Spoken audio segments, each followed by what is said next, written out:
Hello everyone, today we're going to be looking at the Trig hand jive, and pardon my poor drawing, but the picture on the left is supposed to represent your left palm. You have a 2 either figuratively or literally on your palm.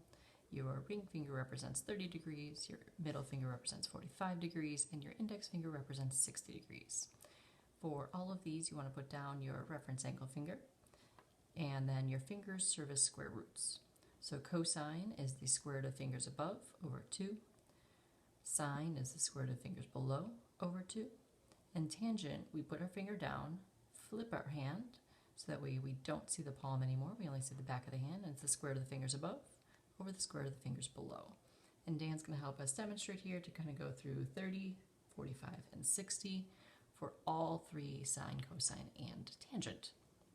So let us start with 30 degrees. So 30 degrees, we put down our ring finger. For cosine, it is the fingers above, so square root of 3 over our 2 on our palm. Sine is the square root of the fingers below, so square root of 1, which is 1 over 2. And then for tangent, we flip. So I've got square root of 1 over square root of 3. And if I rationalize that, that is root 3 over 3. Now let's look at 45. So I put down my middle finger. For cosine, I've got square root of 2 over 2. For tangent, for sine, we have the fingers below, so square root of 2 over 2. For tangent, we flip, so I've got square root of 2 over square root of 2, which is just 1. And then lastly, let's take a look at 60. So I put down my index finger.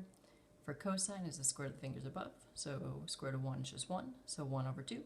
Sine is the fingers below, so square root of 3 over 2. And then for tangent, we flip, so I've got square root of 3 over square root of 1, which is just square root of 3.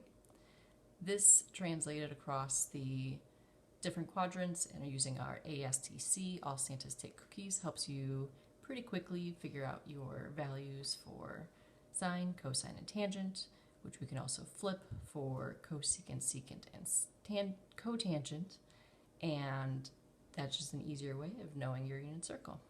Hope this helps.